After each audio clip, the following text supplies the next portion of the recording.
Katelyn, how would you rate the year that was 2022? 7.5 out of 10. I mean, it was certainly better than 2020, but nothing could capture the magic of 2019. Yeah, your first full year living in New York City. That's well, it's either the best or worst year, I guess, for a lot of people. It was a very good year. But it does sort of feel like either way, every moment in the city kind of like deserves a soundtrack that first year. This year, if it had a soundtrack, I want to say the title song would be 9 to 5 by Dolly Parton, because we have been working our buns off. Can I say buns? Yeah, you can say buns. And you could do a lot worse than Dolly. She had a good year. She always has a good year. From Religion News Service, this is Saved by the City, a podcast from two single Christian women reflecting on the good, the bad, and the downright strange in the big city. I'm Katelyn Beatty. And I'm Roxy Stone.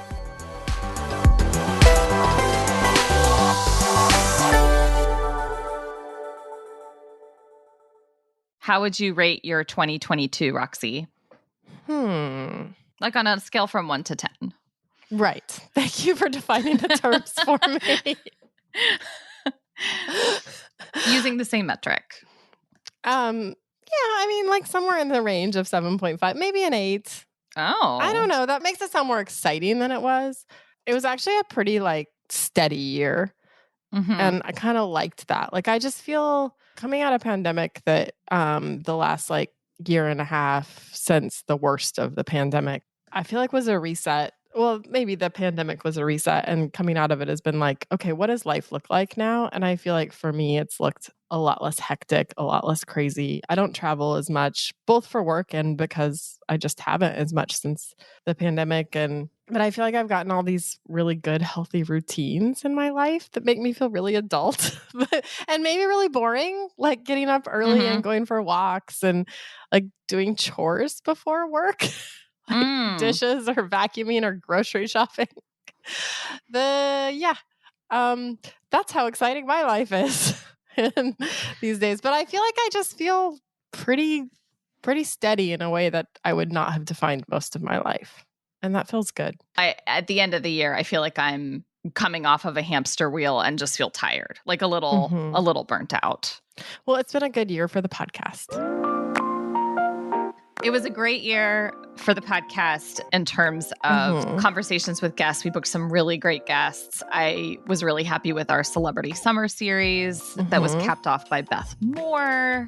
Is there anything you have on your mind for next season? So a couple episodes ago, we both named our dream podcast guests.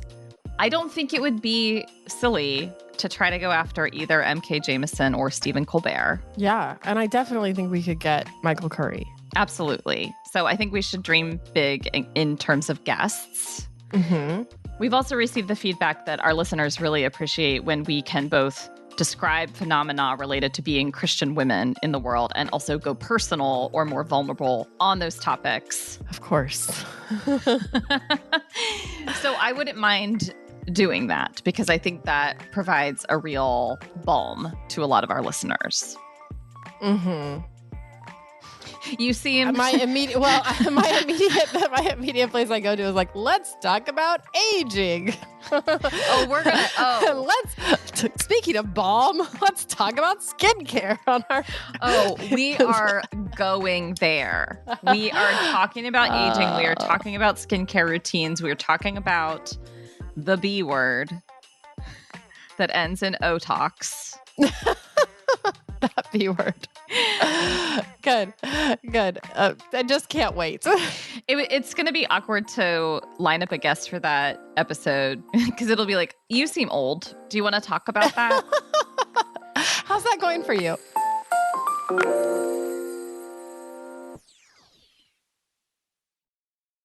I thought it would be fun to share some of the highlights and maybe a few lowlights from our 2022 in various categories. Ooh, a podlisticle. Yep. A podcasticle. A fantastical podcastical.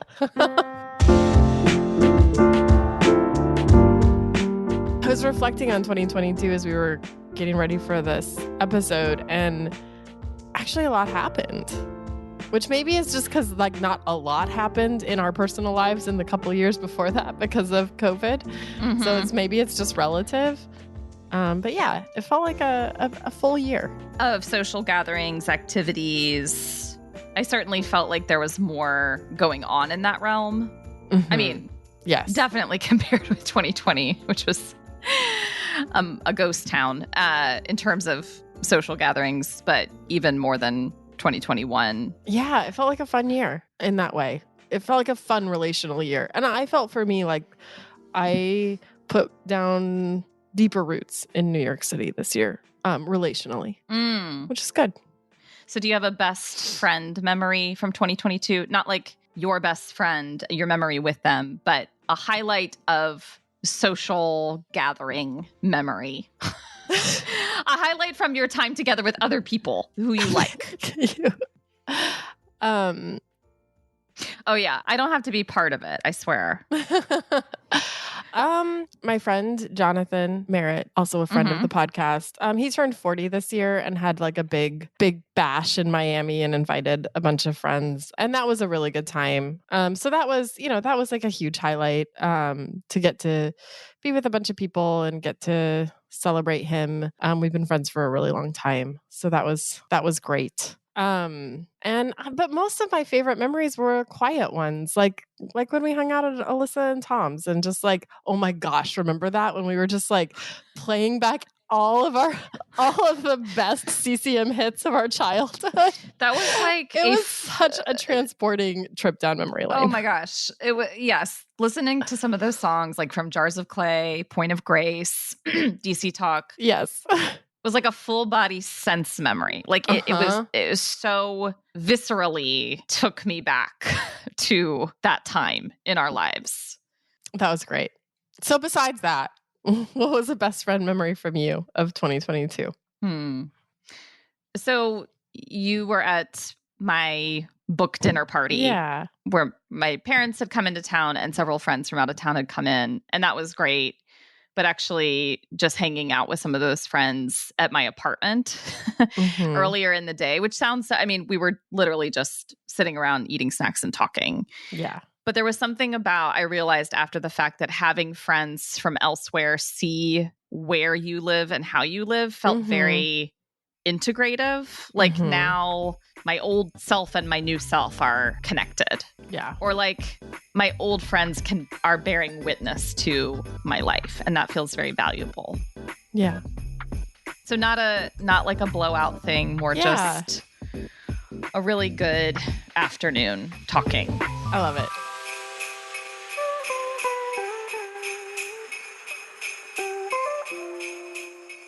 What was the best book that you read in 2022? Oh man, this is a mean question. Or a standout, let's say. Yeah, okay. So I read this book called The Book of Form and Emptiness. Despite its title, it's actually fully formed and not at all empty at like 500 and some pages long.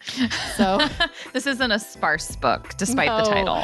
No, it's by Ruth Ozeki, and she wrote one of my other favorite books of the last like 5 or 6 years, which was A Tale for the Time Being. And both of those books just have like this really interesting surrealism to them. And the Book of Form and Emptiness really delves into like our relationships with stuff and things, and incorporates a lot of Buddhism and a lot of just she's a Buddhist nun. So like, oh wow, a lot of these ideas around our attachment to stuff. And it's not really judgmental of that. Like there is like a hoarder character in the book, but you love her. Like the character is a very lovable character, and an empathetic character. But it's really focused on a young boy and his relationship with books, and in particular with the book of his life, which is like the book you're reading. So like the book itself speaks sometimes, like it'll have chapters that are like from the point of view of the book. Oh, so that's cool. It's a really cool book. A lot of it is set in a library, which is fun. I really enjoyed reading that, and felt very transported by it. The Book of Form and Emptiness by Ruth Ozeki. Nice. What about you? So I think I'm in the middle of what might end up being my favorite 2022 book. Lucky you. I started the year by reading The Corrections by Jonathan Franzen. That was my entree into Jonathan Franzen's fictions. I mostly have read liked that it. book 3 times. I was tepid about it. I enjoyed it, and I also think he overwrites and was trying too hard to impress in that book. However, I read it once and hated it, and then I felt like I had to try again, and then I loved it, and then I read it again. So I'm currently in the middle of Crossroads. Yes. Which came out last year. That was the first book I read in 2022. And it's all your coming last. Full circle. And for listeners who don't know, it's about a pastor in the 1960s who is trying to, it's a family drama, and there are 4 children. He's married, and of course his marriage is falling apart. That seems to be a prominent theme for Jonathan Franzen. But also, he's a pastor who is trying to retain like a cool vibe to attract the youths, and has this rivalry with a youth pastor. So it's not evangelical church per se. Yeah. It's like mid 20th century mainline Protestant milieu, but it's so entertaining. I've been staying up late reading it. It's funny, it's poignant, and he gets religion in this book. Yeah. I feel like he gets it. He gets that world pretty well. Yeah, I agree. I'm excited for you that you still have pages of it left to read. It's like when somebody watches a movie that you love, and they're watching it for the first time, and you're like, I can never go back to that. And you're watching them to see if they laugh at the parts you want them to laugh at, and they're like, can you please calm down? Yes.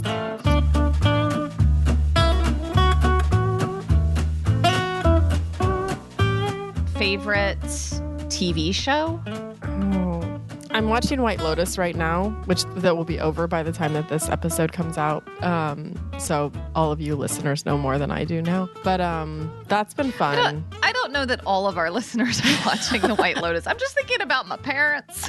Probably not something I'm going to pass along to them anytime soon. This is funny. I've been watching it over at a friend's apartment every Sunday with like several other people, and 2 weeks ago her parents were there and they watched it with us, and a lot of stuff happened in that episode that I did not feel super comfortable sitting right next to my friend's mom, and I was like, this is such an awkward moment.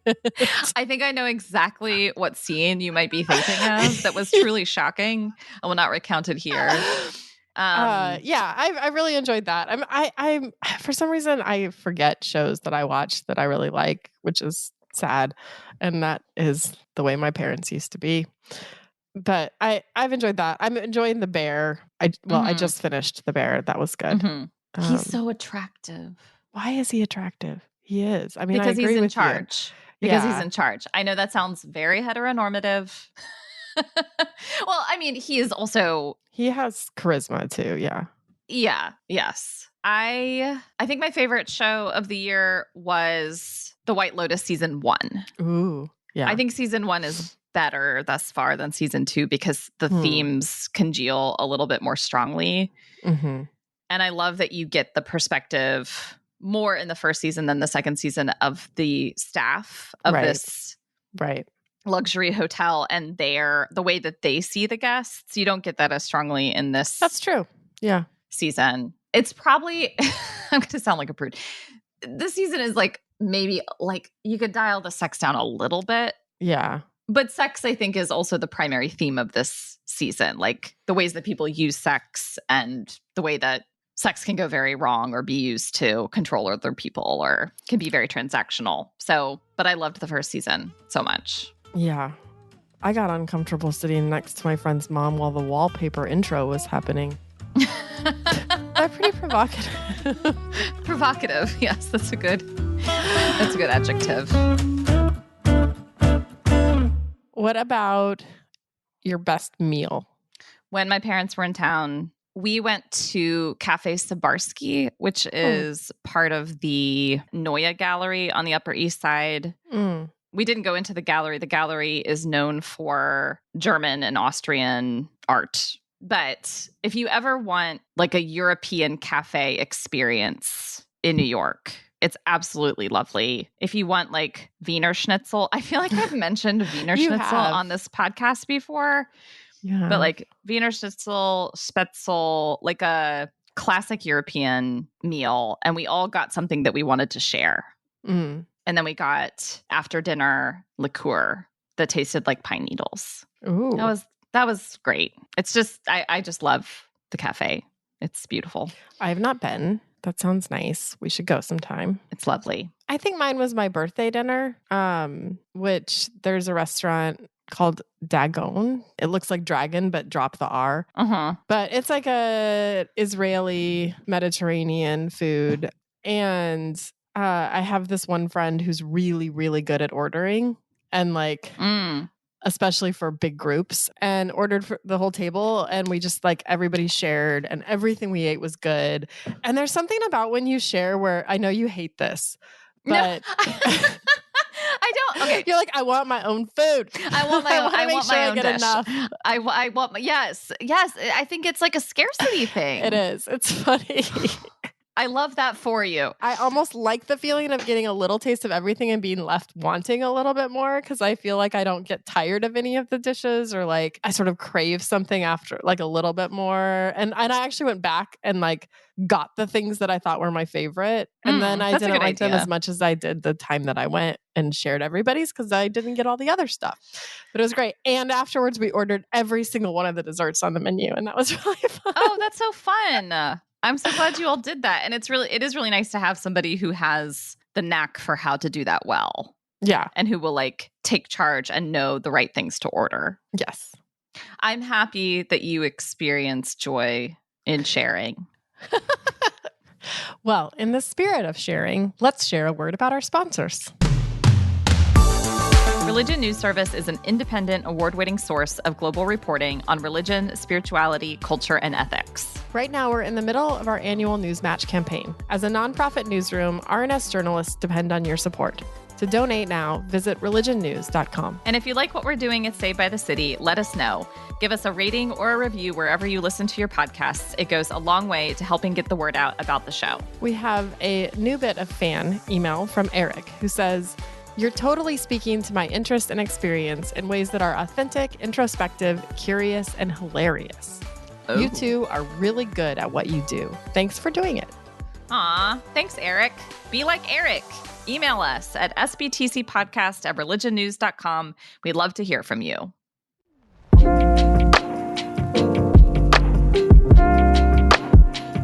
Okay, we've covered some of the more glowy experiences we've had in the city, but let's transition to some of the weirder, less glamorous things. What was, without identifying this person if possible, what was the weirdest date you went on in 2022? Not identifying is tricky because I didn't go out on dates with a lot of people in 2022. Well, I did go on a date that involved hiking, which is one of my favorite things to do. I don't think the person I was on this date with was enjoying it that much. And then my dog broke his nail, which sounds really ridiculous. But like dogs have like on their front, they have like this little like nail that's kind of anyway, it broke. So then I had like this bleeding dog, and I'm carrying this like bleeding dog down the mountain, and then had to like find a way to like wrap up his wound and take him home on the train. And it was kind of like a whole thing. So to be clear, you were on a date with a man who was present when this dog stuff was happening. Right. And how did he respond to Oliver's crisis moment? I mean, he was helpful and like a good companion in crisis. And, you know, he carried all of our stuff while I carried the dog, and helped me find like alcohol and a bandage and all that stuff. The kind of alcohol to pour on the dog's paw. Yeah, got it. So it was fine, but it definitely like ruined a date that already wasn't going great, because I think like I had this idea of like magical hiking moments, and yes, yeah. So yeah. What about you? If you recall from our speed dating event, there was a man afterward. Karaoke man. Well, Karaoke man and I went out to karaoke. You did? like I a never couple heard months this. ago. Okay, great. Okay. We found a time over a weekend where we could meet up at this karaoke bar in the East Village. The singing was fun, but I quickly realized that we could never date because he didn't want to share the microphone. He didn't want to share the space. He was a diva, and I'm, like, it's two divas competing for the space, and it doesn't work. So we did a duet. Okay. And that was fun. And it was a fun night, but doing karaoke with a stranger is actually pretty vulnerable. I was going to ask, like, how does that, is that better or worse than doing it with like somebody you kind of know? Because like the stakes feel lower or higher? That's a good question. I think the stakes felt higher because I was also trying to suss out, okay, could we actually date, or are you just like a karaoke buddy? And it's just, that was the first and last gathering we had. But I am glad I got to go karaokeing, and I'm glad he and I finally met up, because you have to meet up to know if there's any there. Totally. So I'm glad was that your first karaoke back since COVID, right? Yes. Okay. That's a big deal. I'm happy that happened for you in 2022. Me too. All right.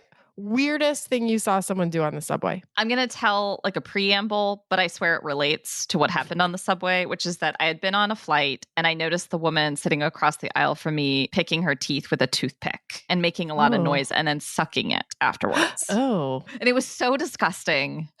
I don't like that at all. No, it was so gross. I hated it. I didn't say anything. Of course, what are you going to say? But then like 3 days later, I'm back in New York from this trip, and this woman sits down next to me on the subway and starts doing the same thing with one of those little like plastic picks. And I got up and I like stood up and moved. I tried to do it in a discreet way. Yeah. But you just think about things that fly. Yeah. It's like when people clip their nails on the subway. I was going to say, I've seen people groom themselves in all kinds of ways on the subway, and all of it is bizarre to me. Like, I would just be so embarrassed. I just don't know how you think that you're in that much of a bubble. Like, yes. I don't understand. It's very strange to me. It's very strange. This was weird, but also really cool. Okay. So probably not about grooming or toothpicking. No.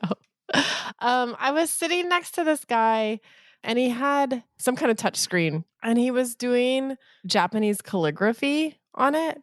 And it was mesmerizing. Oh, that's so cool. I mean, I think this was a time when I was coming back from Brooklyn. And so like I was on the subway next to this guy for a long time, and he just kept doing it. And he's like, and he would, scroll up and he would just keep drawing, writing. I don't know quite what you call that. But he was he seemed talented to me, but also like this little crowd gathered around him. And I swear he never looked up. Like he just kept doing it.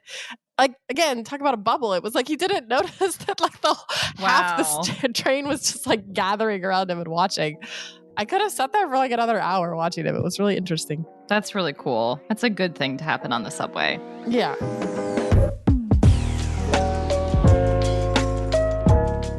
Did you have a moment in New York that deserved a soundtrack? Yeah, it was maybe early fall when the weather like just turns to the crisp. The leaves really hadn't started changing yet, but the weather was perfect. And I'd gone to church in the morning. It was a Sunday, and afterwards like had a fun brunch with friends. And then I just like walked back to my apartment, which was like 70 blocks of walking, and walked through Central Park. And it was like I passed through all these different parts of New York City and these different, and it's not like the first time I've done it, but there was something about the air and just the feeling of like New York's back, and it was just one of those moments where I really felt that you get this every so often in New York where you just kind of look around and you go, I live here? What? Like, and it was one of those days, but the feeling like lasted for a really long time. And I mean, Central Park is just always lovely. And will almost always give you that feeling, especially if you go on like a weekend and there's like a lot of people just on the lawn or playing some kind of game it was just a really great little afternoon. And I got a lot of steps in. I love walking in New York. I mean, I don't have the time to do like big neighborhood walks, but I think it is the best way to see the scope of the city. Yeah. To bring this full circle, we did a yoga outside morning. Yes. But I got there late. Yes. So I was just like watching you from afar on a rock. Watching you all do yoga on the lawn with some guy. And I apparently, after we had signed up for that, I got on his mailing list because he sent out an email about this tantric yoga retreat in Colombia next year. I was like, that would be a life experience. Yeah.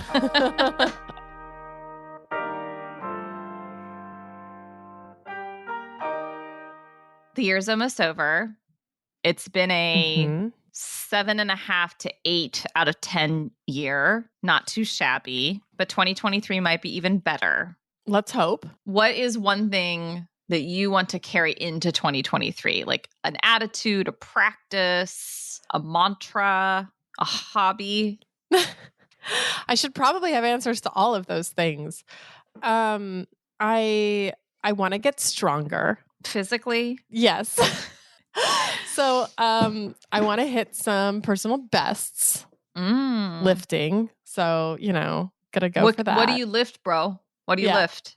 No, I'm asking, what do you lift? I'm not going to say it on the podcast. Oh, wow. Okay. Because everybody's going to be like, that's not very much or whatever. Oh, but, I mean, I am over 100 pounds on a few lifts that, people who lift would be like, that's all right. But I feel good about it. Like on a deadlift and, so. That's amazing. Yeah. And it's fun. And it's something that I'm just like, wow, I can like literally track the growth here and like that I am like literally getting stronger. And that's kind of cool. So I want to keep that up. And then I think maybe I want to keep putting roots down. That has been something I've started in 2022, and in particular with church, but also with friends. My first 3 years in New York before I left and then came back, first 3 years I was just not here a lot. I traveled so much for work and I felt so transient in the city. And then when I moved back here, COVID hit like within 6 months, and that made it very hard, as we've talked about a lot. Made it hard to build community and friendships in the same way. But I feel like this last year I really have, and I want to keep that up. That's great. And seems like that's not like a huge shift. Like you're already on the path to. Yeah. Maybe I'm shooting too low. No, that's what I was saying. I wasn't saying it was like, that's your goal. Like, no, those seem like very good goals that are also like, you're already building toward those things. You're not like, I want to be a concert pianist by the end of the year. What about you? I would say that I have been actually since COVID and since living alone, I have been trying to examine my relationship with alcohol. I mean, like a lot of people when we were in lockdown, I think, and maybe especially living alone, I think alcohol sometimes serves to feel like a companion or like, it's a way to, when you work from home, it's a way to mark the end of the workday. Yes. It is a coping mechanism for feeling relaxed if you feel really stressed out. Like it serves all these things. Definitely. But I think I want healthier coping mechanisms. Like I want to be able, for example, to relax without necessarily buying wine.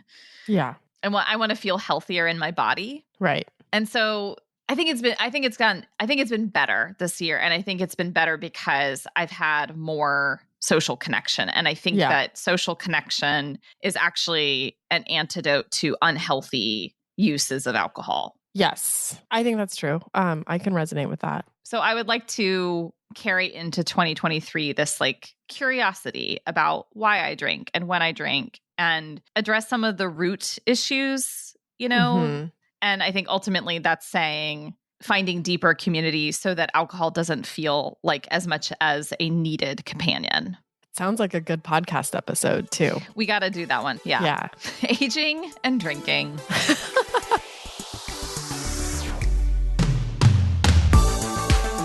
Saved by the City is a religion news service production. The producer is Jay Woodward, and the consulting editor is Paul O'Donnell. We get production assistance from Elizabeth Joy Wyndham. Chaz Rousseau put together our look, and Martin Fowler wrote our theme music. We are Roxy Stone. And Caitlin Beatty. Thanks for listening.